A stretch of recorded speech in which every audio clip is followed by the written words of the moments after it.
Hi everyone, welcome to career విక్ study circle.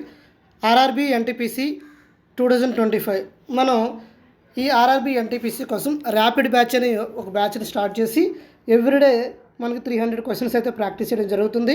ఈరోజు already 2 videos అయితే అప్లోడ్ చేయడం జరిగింది. ఈరోజు 3rd వీడియో చూడండి.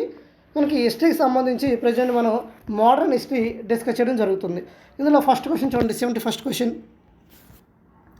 The Hindu Widows Remarriage Act was passed in the year dash legislating the remarriage of widows in all jurisdiction of India under East India Company rule. మనకి widow remarriage association అనేది ఎప్పుడు form అయింది అంటే చూడండి 1850లో form అయింది. ఇది ఎక్కడంటే బాంబేలో ఫామ్ అయింది. ఇక్కడ మనకి ఏమడుగుతున్నాడంటే విడో రీమ్యారేజ్ యాక్ట్ ఎప్పుడంటే 1856 అండి. అదే child marriage restraint act was passed 28th September 1929. అదే మనకి ఫస్ట్ మహిళా టీచర్ ఎవరండి? మీకు తెలిస్తే కామెంట్ సెక్షన్లో కామెంట్ చేయండి. ఇక్కడ విడో రీమ్యారేజ్ యాక్ట్ గురించి అడుగుతున్నాడు. యాక్ట్ అయితే 1856లో ఫామ్ అవ్వడం జరిగింది. Next, when was the regulating act passed by the British parliament to regulate the activities of east India company? Regulating act అనేది ఎప్పుడు అనేది స్టార్ట్ అయిందని అడుగుతున్నాడు. మనకి ఈ రెగ్యులేటింగ్ యాక్ట్ చూసినట్లయితే 1875, 1773, లేకపోతే 1861, 1793. ఇక్కడ మనకి ఇవి గవర్నర్ జనరల్స్ ఆ టైంలో వస్తాయండి. ఇవి చాలా చాలా ఫేమస్. ఇక్కడ మనకి ఆన్సర్ ఏమవుతుందంటే రెగ్యులేటింగ్ యాక్ట్ 1773 అవుతుందండి. ఈ రెగ్యులేటింగ్ యాక్ట్లో మనకి ఏం డిస్కస్ చేస్తారు అంటే అసలు ఈ 1773 రెగ్యులేటింగ్ యాక్ట్లో మనకి మేజర్గా ఎవరు మనకి ఎవరున్నారు అంటే వారన్ హేస్టింగ్ అండి. ఎవరంటే వారన్ హేస్టింగ్ 1773లో రెగ్యులేటింగ్ యాక్ట్ ఫస్ట్ బెంగాల్ గవర్నర్గా నియమితులు అవ్వడం అనేది జరుగుతుంది. 1773 గుర్తు రాగానే ఇక్కడ రెగ్యులేటింగ్ యాక్ట్ని గుర్తు రావాలి.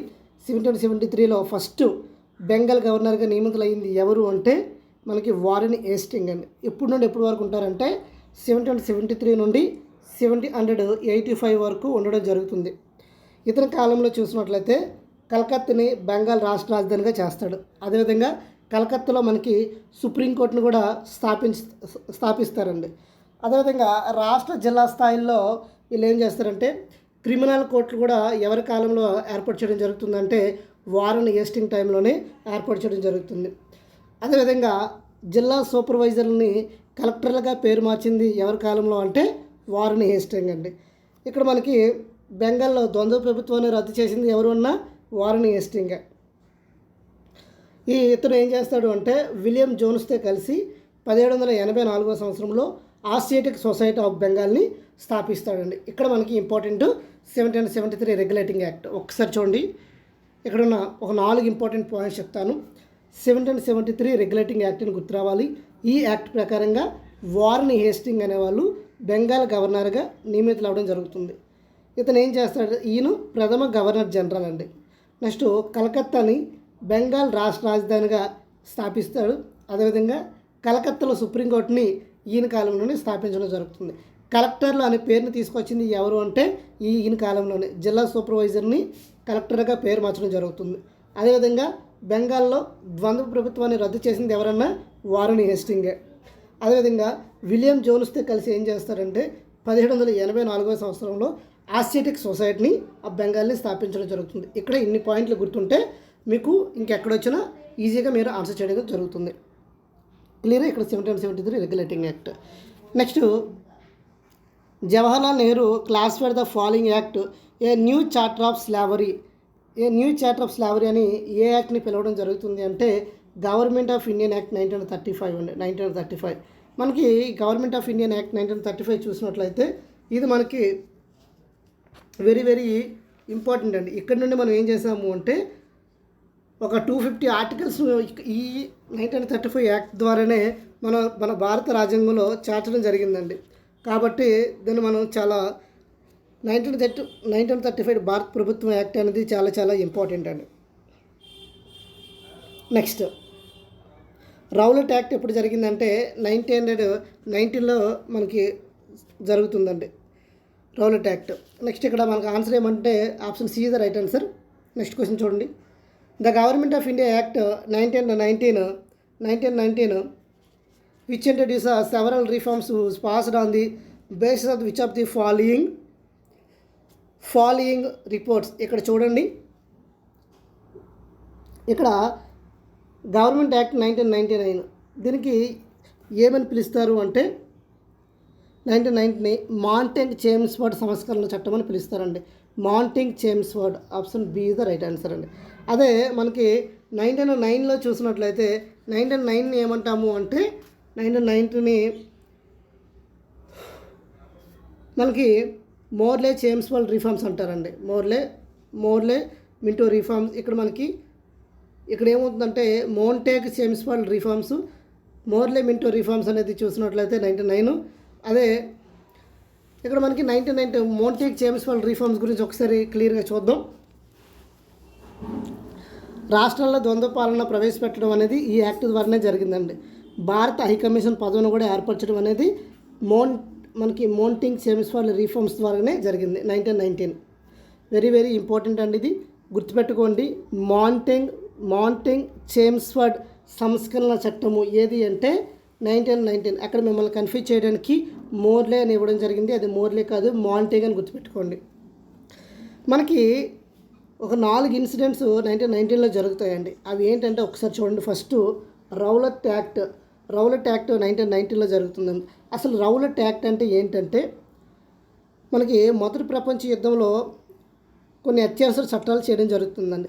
ఆ అత్యవసర చట్టాలను చూసినట్లయితే మన భారతదేశంలో కూడా అమలు చేయడం జరుగుతుంది.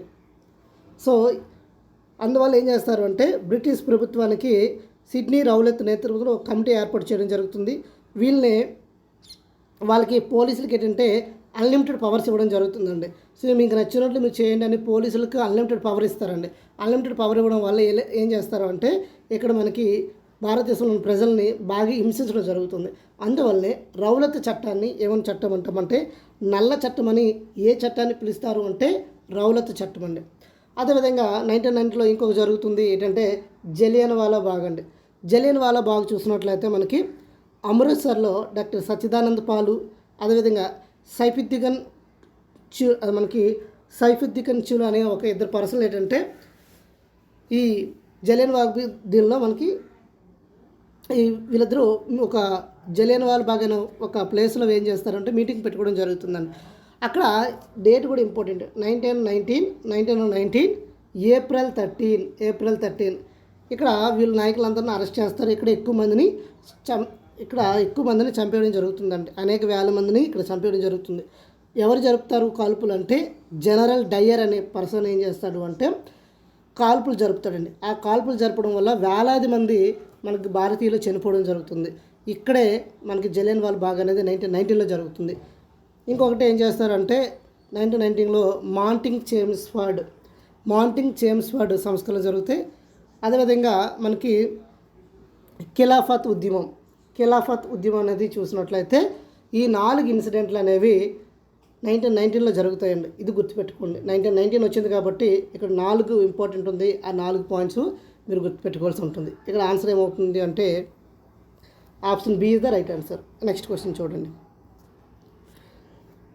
Which incident intensified British control over the Indian foreign trade? ఏది అంటే మనకి బిల్డింగ్ రైల్వేసా, డ్రైనేజ్ ఆఫ్ ఇండియస్ వెల్తా, బ్రిటిష్ మోనోపోల్ ఆఫ్ ఫారెన్ ట్రేడా, ఓపెనింగ్ సూయజ్ కెనాల్. మనకి ఏంటంటే సూయజ్ కెనాల్ ఓపెన్ చేయడం వల్ల మనకేమవుతుందంటే ట్రేడ్ అనేది జరుగుతుందండి. So opening of Suez canal. Next the East India Company act 1813 is also known as. మనకి 1813 యాక్ట్ని ఏమని పిలుస్తారు అంటే చార్టర్ యాక్ట్ అని పిలవడం జరుగుతుంది. ఈ యాక్ట్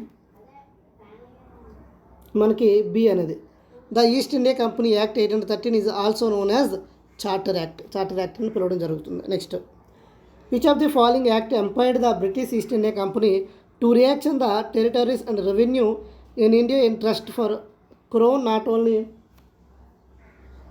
నాట్ స్పెసిఫైడ్ పీరియడ్. ఇక్కడ చూడండి, గవర్నమెంట్ ఆఫ్ ఇండియన్ యాక్టా, రెగ్యులేటింగ్ యాక్టా, చార్టర్ యాక్టా, ఇండియన్ కౌన్సిల్ యాక్టా.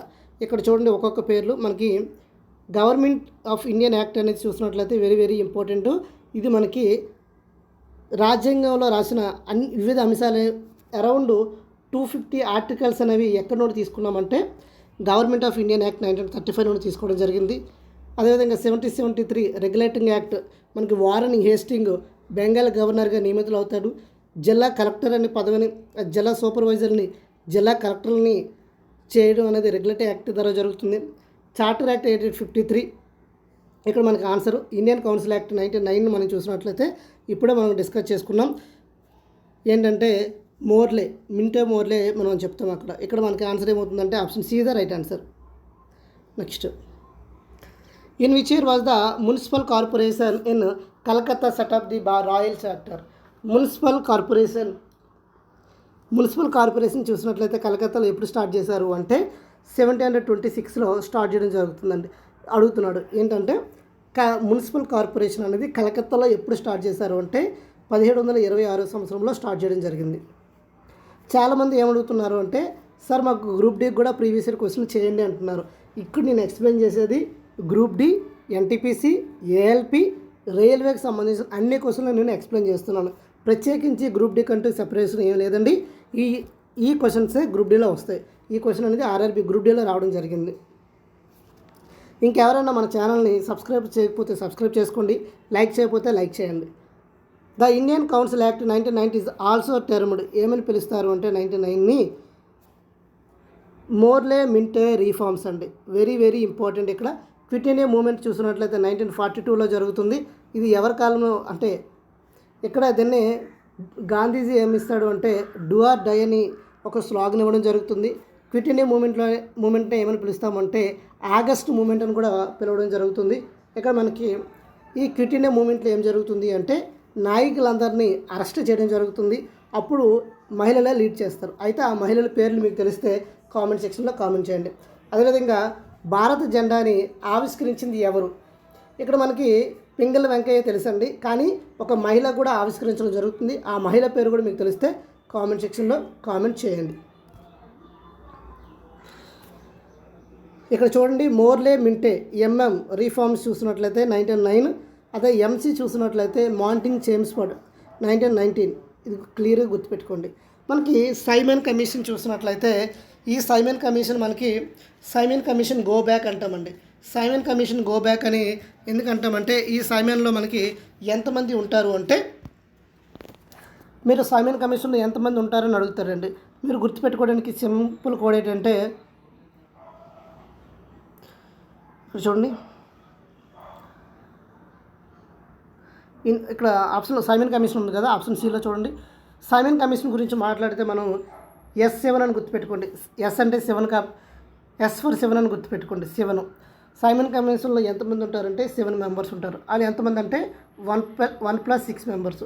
ఆ 1 పర్సన్ ఎవరు అంటే మనకి ఈ చట్టం చూసినట్లయితే 1927 నుండి 28. 1927లో ఏం జరుగుతుందంటే 1927 నవంబర్లో బ్రిటిష్ ప్రభుత్వం ఏం చేస్తుందంటే సర్ జాన్ సైమన్ అనే అధ్యక్షున ఒక కమిటీ నియమించడం జరుగుతుందండి. ఈ కమిటీలో ఎంతమంది ఉంటారంటే 7 ఉంటారండి. ఆ 7లో 6 సభ్యులు ఆంగ్లేయులు ఉంటారండి. సో వీళ్ళు ఏం చేస్తారంటే మన భారతీయులు ఈ సైమన్ కమిషన్లో అంతమంది ఆంగ్లేయులే ఉన్నారు, భారతీయులకి చోటు లేదు, ఈ కమిషన్ మనం తిప్పికొడదాం అనేసి భారతీయులందరూ కూడా నిర్ణయించుకుంటారని. అందువల్ల ఏం చేస్తారంటే గో బ్యాక్ సైమన్ కమిషన్ అని ఒక స్లోగన్ కూడా ఇవ్వడం జరుగుతుందండి. అసలు ఈ సైమన్ కమిషన్ ఎందుకు వస్తుందంటే మనకి 1919 సంవత్సరంలో 4 జరుగుతాయి. ఏంటి? రౌలట్ ట్యాక్స్ జరుగుతుంది, జలియన్ వాబాగ్ జరుగుతుంది, అదేవిధంగా మాంటింగ్ చేమ్స్ఫర్డ్ రిఫార్మ్స్ జరుగుతుంది, ఖిలాఫత్ ఉద్యమం జరుగుతుంది. ఈ 4 జరుగుతాయి. ఈ 4 మీద ఒక ఏంటంటే ఒక రివ్యూ లాంటిదే ఈ సైమన్ కమిషన్ అండి. ఈ సైమన్ కమిషన్ను అందుకు నియమించడం జరుగుతుంది. ఏం చేస్తారు అంటే ఈ 1928లో బొంబాయిలోకి రావడం జరుగుతుంది సైమన్ కమిషన్. అప్పుడు ఏం చేస్తారంటే సైమన్ గో బ్యాక్ అనే నినాదాలతో బొంబాయి మొత్తం మారుమోగుతుందండి. అందువల్లే ఎందుకు అంటే సైమన్ కమిషన్లో భారతీయులకి చోటు లేకపోవడం వల్లే వీళ్ళు గో బ్యాక్ అని చెప్పడం జరుగుతుంది. అయితే ఇక్కడ ఫస్ట్ ఈ సైమన్ కమిషన్లో ఏం జరుగుతుందంటే లాలా లజపత్ రాయ్ ఏం చేస్తారు అంటే ఈ సాండర్స్ అనే పోలీసులు ఏం చేస్తారు అంటే మనకి లాలా లజపత్ రాయ్ని విపరీతంగా లాఠీ దెబ్బలు కొడతారండి. అప్పుడు లాలా లజపత్ రాయ్ చనిపోతాడు. లాలా లజపత్ రాయ్ని ఏమని పిలుస్తారు అంటే పంజాబ్ కేసరి లేదా పంజాబ్ సింహగా పిలవడం జరుగుతుంది. ఎవరిని అంటే లాలా లజపత్ రాయ్ని. ఓకేనా, ఇదంతా సైమన్ కమిషన్ కోసం అండి. నెక్స్ట్ క్వశ్చన్ చూడండి. The first railway line in India was laid in the year 1853 from Bombay to Thane. మీ అందరికీ తెలిసిందే డల్హౌసీ కాలంలో the first railway line India was 1853. ఎక్కడ నుండి ఎక్కడికంటే బొంబాయి నుండి థానే 35 కిలోమీటర్ డెస్ట్. ఎవరి కాలంలో అంటే లార్డ్ డల్హౌసీ. ఇక్కడ వెరీ ఇంపార్టెంట్ బిట్ ఇంకొకటి, రాజ సంక్రమణ సిద్ధాంతం. లార్డ్ మనకి రాజ సంక్రమణ సిద్ధాంతాన్ని ప్రవేశపెట్టింది ఎవరు అని మీకు తెలిస్తే కామెంట్ సెక్షన్లో కామెంట్ చేయండి. Next question, in which of the following years was the Bengal state personal regulation 3 passed? ఎప్పుడు అంటే 1818లో ఇది పాస్ చేయడం జరిగిందండి. ప్రిజనర్స్ అంటే మనకి జైల్లో అంటారు. నెక్స్ట్ 82 చూడండి. In which year did Dadabhai Naoroji become the first Indian member of the house of the commons in the United Kingdom? మనకి చూడండి దాదాబాయి నవరోజీ గురించి వెరీ వెరీ ఇంపార్టెంట్ అండి. దాదాబాయి నవరోజీకి మనకి ఇంపార్టెన్స్ ఇప్పుడు తెలుసుకుంటే చాలా బిట్లు కవర్ అవుతాయి.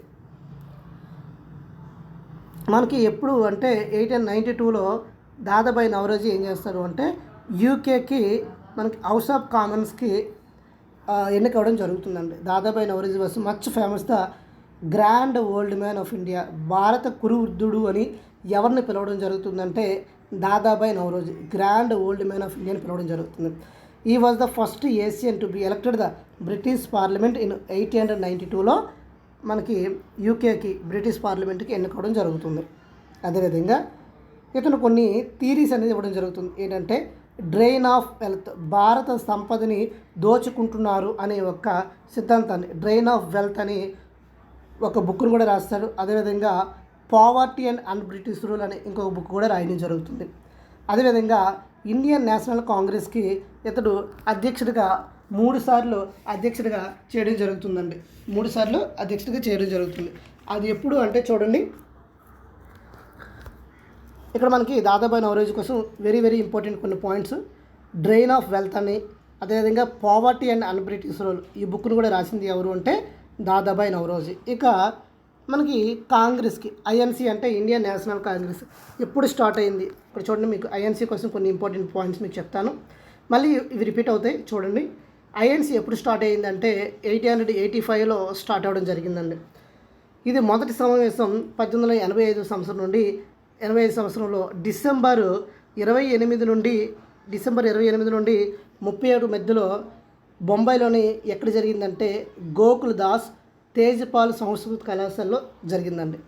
ఈ సమావేశానికి ఎంతమంది అటెండ్ అయ్యారంటే 72 మెంబర్స్ అటెండ్ అయ్యారండి. సో 1885 ఫస్ట్ సమావేశం ఎక్కడ జరిగిందంటే బాంబేలో జరిగింది. దానికి అధ్యక్షత వహించింది ఎవరు అంటే డబ్ల్యూసీ బెనర్జీ. ఓకేనా, అధ్యక్షత వహించిన ప్రథమ భారతీయుడు ఎవరన్నా ఉమేష్ చంద్ర బెనర్జీ, డబ్ల్యూసీ బెనర్జీ అంటారు. నెక్స్ట్ సెకండ్ పర్సన్ ఎవరు అంటే 1886లో పార్సీ మతస్థుడు దాదాబాయి నవరోజీ. 1886లో మనకి ఎక్కడ జరుగుతుందంటే సమావేశము కలకత్తాలో జరుగుతుందండి. కలకత్తాలో జరుగుతుంది. 1886లో దాదాబాయి నవరోజీ మనకి సెకండ్ అధ్యక్షుడిగా ఉంటాడండి.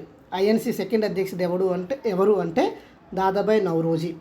సమావేశం ఎక్కడ జరిగింది అంటే కలకత్తాలో జరిగింది. ఏ మతస్థుడు అంటే ప్రథమ పార్సీ మతస్థుడు. మనకి అగైన్ రెండోసారి ఎక్కడంటే 1893 మనకి ఎక్కడ జరుగుతుందంటే లాహోర్లో జరుగుతుందండి. లాహోర్లో జరుగుతుంది. అప్పుడు 1893 లాహోర్లో జరుగుతుంది. అప్పుడు ఎవరు అధ్యక్షుడు అంటే దాదాబాయి నవరోజీ. అదేవిధంగా మళ్ళీ ఇంకొకసారి కలకత్తాలో జరుగుతుంది. అది ఎప్పుడంటే మనకి 1906లో జరుగుతుంది. అది కలకత్తాలో అండి. సో దాదాబాయి నవరోజీ. ఇక్కడ మీకు ఒక సింపుల్ ట్రిక్ ఒకటి చెప్తాను చూడండి. ఫస్ట్ కలకత్తాలో ఎప్పుడు జరిగింది? 1886లో జరుగుతుంది. తర్వాత మళ్ళీ కలకత్తాలో ఎప్పుడు జరుగుతుంది? 1906లో జరుగుతుంది. 1886 1906 గుర్తుపెట్టుకోండి. అదేవిధంగా 1800 అదేవిధంగా మనకి ఈ 3 ప్లేసుల్లో జరిగినప్పుడు ఎవరంటే దాదాబాయి నవరోజీ ఐఎన్సీకి ఇండియన్ నేషనల్ కాంగ్రెస్కి ప్రెసిడెంట్గా ఉంటారు. ఇక్కడ ఇంపార్టెంట్ పాయింట్ అది. Grand old men of India, భారత కురువృద్ధుడు అని ఎవరిని పిలుస్తారు అంటే దాదాబాయి నవరోజుని. ఇక్కడ మనకి ఆన్సర్ ఏంటంటే 1892 1892 సంవత్సరంలో యూకేకి బ్రిటిష్ పార్లమెంట్కి మొట్టమొదటిగా ఎన్నుకోవడం జరుగుతుంది హౌస్ ఆఫ్ కామన్స్కి. Next, who was the first person to discuss the concept of poverty in India before independence? మనకి స్వాతంత్రం రాకముందు ప్రాధాన్యత కోసం ఎవరు ఎక్స్ప్లెయిన్ చేశారు అంటే దాదాబాయి నవరోజీ. అది ఎలా అంటే poverty and an British rule అనే ఒక బుక్ ద్వారా మనకి ఈ ప్రాధాన్యత కోసం ఫస్ట్ ఎక్స్ప్లెయిన్ చేసింది ఎవరు అంటే దాదాబాయి నవరోజీ. అదేవిధంగా డ్రెయిన్ ఆఫ్ వెల్త్ అని ఇంకో పుస్తకం ద్వారా కూడా మనకి ఎక్స్ప్లెయిన్ జరిగింది. భారత సంపదని దోచుకుంటున్నారు అని చెప్పడం జరిగింది ఎవరు అంటే Dadabhai Naoroji. Option D is the ever answer. ఇలా ఒక పర్సన్ కోసం ఇంత డీటెయిల్గా తెలుసుకున్నప్పుడు నెక్స్ట్ ఇంకా ఏదైనా బిట్ వచ్చింది అనుకోండి, ఈజీగా మీరు ఆన్సర్ చేస్తారండి. అందువల్ల ఒక లైక్ చేయండి. మీకోసం రెగ్యులర్గా రోజుకి 3 వీడియోస్ చేయాలంటే చాలా చాలా హార్డ్ టాస్క్ అండి. మీ అందరూ కూడా లైక్ చేయండి. మీరందరూ లైక్ చేస్తే వీడియోని ఎక్కువ మంది చూసారనుకోండి, మాకు కూడా చేయడానికి ఒక ఇంట్రెస్ట్ వస్తుంది. సో అందరూ ప్రతి ఒక్కరు లైక్ చేయండి, షేర్ చేయండి. ఈ ఎన్టీపీసీ జాబ్ ప్రతి ఒక్కరు కూడా జాబ్ కొట్టాలని ఆశిస్తున్నాను. నెక్స్ట్ 84 చూడండి. Who was the first Indian origin ruler to accept the system of subsidiary alliance? Subsidiary alliance చూసినట్లయితే యాక్సెప్ట్ చేసింది. సబ్సిడరీ ఎలియన్సీ అంటే సైనిక్ సంబంధించిందండి. సో దీన్ని ఫస్ట్ యాక్సెప్ట్ చేసింది ఎవరు అంటే Nizam of Hyderabad. First subsidiary అలియన్స్ని 1798లో యాక్సెప్ట్ చేసింది ఎవరు అంటే Nizam of Hyderabad. Option A is the right answer. Next question. Next, according to the dash Indian ruler were not allowed to have there independence armed forces by the East India company. According to the A rule అంటే subsidiary ఎలియన్సీ rule ద్వారా మనకి rulers were not allowed పంపించలేదు. ఏదంటే subsidiary aliens first accept చేసింది ఎవరంటే హైదరాబాద్ నవామీ వాళ్ళు. Next 86th question చూడండి. Who was the first Indian native ruler to accept the system of subsidiary alliance? Same question again. ఎవరంటే Nizam of Hyderabad. Same question. Next 87th question చూడండి. Under which viceroy was the permanent settlement of Bengal in 1793 introduced? Permanent సిస్టాన్ని శాశ్వత శిస్తు పద్ధతిని ఎవరి కాలంలో తీసుకురావడం జరిగింది అంటే Lord Cornwallis. The permanent settlement of the Bengal was brought into the effect east India company headed by the governor general of lord Cornwallis. ఎప్పుడు అంటే 1793లో శాశ్వత శిస్తు పద్ధతిని తీసుకురావడం జరిగింది. అది ఎవరు తీసుకొచ్చారు అంటే లార్డ్ కార్న్వాలిస్ తీసుకురావడం జరిగింది అండి. నెక్స్ట్ మనకి దాన్నే ఇంకేమని పిలుస్తారు అంటే జమీందారీ సిస్టమ్ అని కూడా పిలవడం జరుగుతుంది. నెక్స్ట్ 88 క్వశ్చన్ చూడండి. One of the most important contribution of the British to India in 1853 which enabled people travel long distance was? అప్పుడు దేనివల్ల వెళ్ళేవారంటే 1853లో ట్రైన్ సిస్టమ్ మనకి రైల్వే సిస్టమ్ని ఎవరి కాలంలో ఇస్తారంటే లార్డ్ డలహౌసీ కాలంలో మనకి ఎక్కడి నుండి అంటే బొంబాయి టు తానే వరకు 34 కిలోమీటర్ల డిస్టెన్స్ మనకి రైల్వే ట్రాక్ వేయడం జరుగుతుంది. అప్పుడు దేని ద్వారా వెళ్ళేవాళ్ళంటే రైల్ అని చెప్పవచ్చు ఆఫ్టర్ 1853 కాబట్టి. నెక్స్ట్ క్వశ్చన్ చూడండి 89. The first passengers train in India was operated between? ఎక్కడెక్కడ జరిగింది అంటే బొంబాయి టు తానే 1853లో జరిగింది. Same question. So D is the right answer. Next question. In which year was the railway introduced by the British in India? ఎప్పుడంటే 1853. ఎవరి కాలంలో అంటే డల్హౌసీ కాలంలో. నెక్స్ట్, మీకు లార్డ్ డల్హౌసీ కోసం ఇంకేమైనా పాయింట్స్ తెలిస్తే కామెంట్ సెక్షన్లో కామెంట్ చేయండి. మనకి రాజసంక్రమణ సిద్ధాంతం ఎవరు ప్రవేశపెట్టారు అంటే లార్డ్ డల్హౌసీ. ఆ రాజసంక్రమణ సిద్ధాంతంలో ఫస్ట్ మనకి కొన్ని రాజ్యాలు ఉన్నాయి. అవి ఏవి ఆ రాజ్యాల పేర్లు మీకు తెలిస్తే కామెంట్ సెక్షన్లో కామెంట్ చేయండి. నెక్స్ట్ క్వశ్చన్ 91 క్వశ్చన్ చూడండి. In which of the following India states the first passenger train was started? ఎక్కడ స్టార్ట్ అయిందండి? మనకి మహారాష్ట్రలో స్టార్ట్ అయింది, బొంబాయి టు తానే కాబట్టి. Next, in 1853 AD the first rail route was open for the journey from ఎక్కడి నుండి ఎక్కడి వరకు అండి? బొంబాయి టు తానే. ఒకే కాన్సెప్ట్, ఒక క్వశ్చనే ఎన్నిసార్లు రిపీటెడ్గా వస్తుందో చూసుకోండి. నెక్స్ట్ మనకి who among the following calculated per capita income of India in 1867 published in his book poverty and British rule. Poverty and British rule అని బుక్ని రాసింది ఎవరండి? Dadabhai Naoroji. So option D is the right answer. That's it, అంతే. ఒక్కసారి దాదాబాయి నౌరోజీ కోసం important points ఎన్ని మీకు చెప్పాను చూడండి. మనకి దాదాబాయి నౌరోజీని ఏమంటాము అంటే, దాదాబాయి నౌరోజీని grand old man of India అని first grand old man of India అని పిలవడం జరుగుతుంది. తర్వాత 1892లో యూకేకి ఎన్నిక అవడం జరుగుతుంది. తర్వాత ఐఎన్సీకి 3 సార్లు అధ్యక్షుడిగా పనిచేస్తాడు. ఇప్పుడు అంటే కలకత్తా సమావేశానికి, అదేవిధంగా లాహోర్ సమావేశానికి, అదేవిధంగా కలకత్తా సమావేశానికి 2 సార్లు Calcutta. Next poverty and British rule బుక్ని రాసింది ఎవరంటే దాదాబాయి నౌరోజీ. అదేవిధంగా నేషనల్ ఇన్కమ్ని, మనకి పర్ క్యాపిటల్ ఇన్కమ్ని చూసినట్లయితే ఫస్ట్ క్యాలిక్యులేట్ చేసింది ఎవరు? దాదాబాయి నౌరోజీ. అదేవిధంగా భారతదేశ సంపదను దోచుకెళ్ళిపోతున్నారు అని చెప్పింది ఎవరు? దాదాబాయి నౌరోజీ. ఇదంతా కూడా ఇన్ని పాయింట్లు ఉన్నాయి, రిపీటెడ్గా కొడుతున్నారండి. Dadabhai Naoroji the right answer. ఒక పర్సన్ కోసం అన్ డీటెయిల్గా తెలుసుకోండి. Next, in which year did the East India Company acquire diwani rights? Diwani rights ఎప్పుడు తీసుకున్నాయి అంటే 1765లో తీసుకోవడం జరిగింది. The diwani of Bengal, Bihar, Odisha was granted the East India Company by the Mughal empire Shah Alam II in 1765 ఏడీలో తీసుకోవడం జరిగింది. 1765 is the right answer. Option B is your answer. Next, the first textile mill in India was established at the fort Gloster near in. మనకి first textile mill ఎక్కడ start చేయడం జరిగిందంటే కలకత్తాలో start చేయడం జరిగింది. ఏ ఇయర్లో జరిగిందంటే 1880లో జరిగింది. ఎక్కడంటే ఫోర్ట్ గ్లాస్టర్. ఇంకా ఎగ్జాక్ట్లీ చెప్పాలి అంటే మనకి కలకత్తాలోని చేయడం జరిగిందండి ఫస్ట్ టెక్స్టైల్ మిల్ అనేవి ఎక్కడ స్టార్ట్ చేశారంటే కోల్కత్తాలో స్టార్ట్ చేశారు, గుర్తుపెట్టుకోండి. Next, the first revenue settlement in Bombay Deccan came into operation in the year. ఎప్పుడంటే ఫస్ట్ రెవెన్యూ సెటిల్మెంట్ బాంబేలో ఎప్పుడు వచ్చింది అంటే మనకి 1820లో రావడం జరిగింది. Option B is your answer. Next, ryotwari system was introduced.